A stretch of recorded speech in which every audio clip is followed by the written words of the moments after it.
Hello everyone, I'm Ravi Handa, and today we'll be taking a few questions from users from Inside IIM. The first question that I got was that should you quit your job and focus on preparation till the D-Day? Well, that would be a very bad idea in my opinion. One, because I believe it takes somewhere around 300 to 500 hours to prepare, and you have that much amount of time till the actual exam date. So there is no need to quit your job. Secondly, if you actually end up quitting your job, it would hamper your chances of getting selected into a good college, because good colleges look at the kind of experience you have, how long you have worked for, and stuff like that. If you end up quitting your job, it would really be a problem in the selection process. You will be grilled on that in your interview. So that's not something that you should do.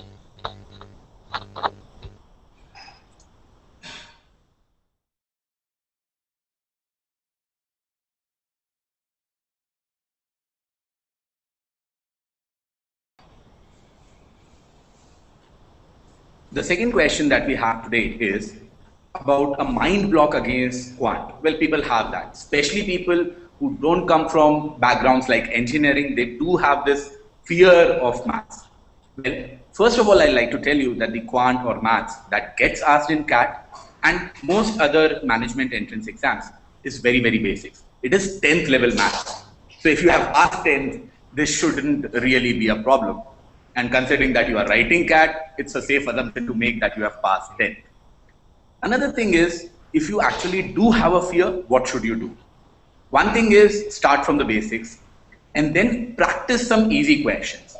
Now, if you look at most of the coaching institute materials, as well as if you look at most of the books which are there, for example, Arun Sharma, Nishit Sinha and stuff like that, they have a slightly higher difficulty level in quite a few questions.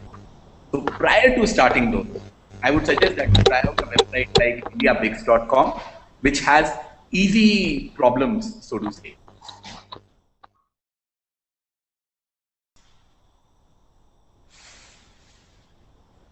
The next question is asking us, what is a decent number of questions? There is no correct answer to that. It totally depends upon your paper and stuff like that.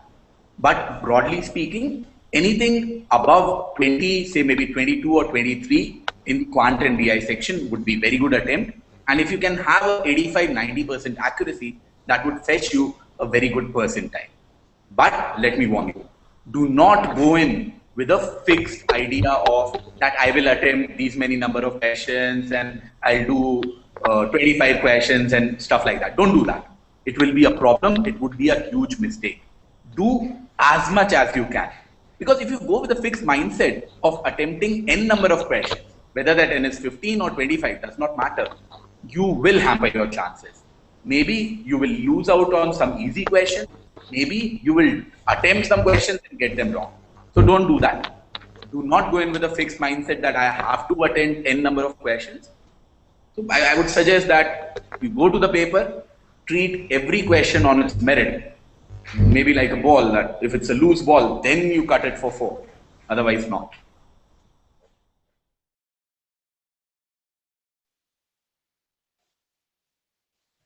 There are two ways of looking at this question. One way or one method is that whether something extra is required in SAT and IIST because it is a pen and paper based test. Well, no. You have been writing pen and paper based tests for what, 15 years, 20 years? So suddenly you need some extra practice for that? I don't think so. But there is something extra which is required for papers like SAT and IIFT, and that is in the department of content.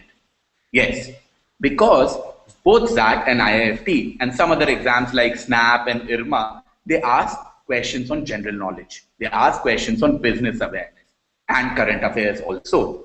You need to prepare for those. Most students, what they do is they first give the CAT and then start concentrating on these things like general knowledge, business awareness, current affairs, which is a bad idea. It is a bad idea because you don't have enough time left. So what should you do now? Well, not much. I would suggest that every week allocate 2 to 3 hours preparing for general awareness and business awareness, and that should do the trick.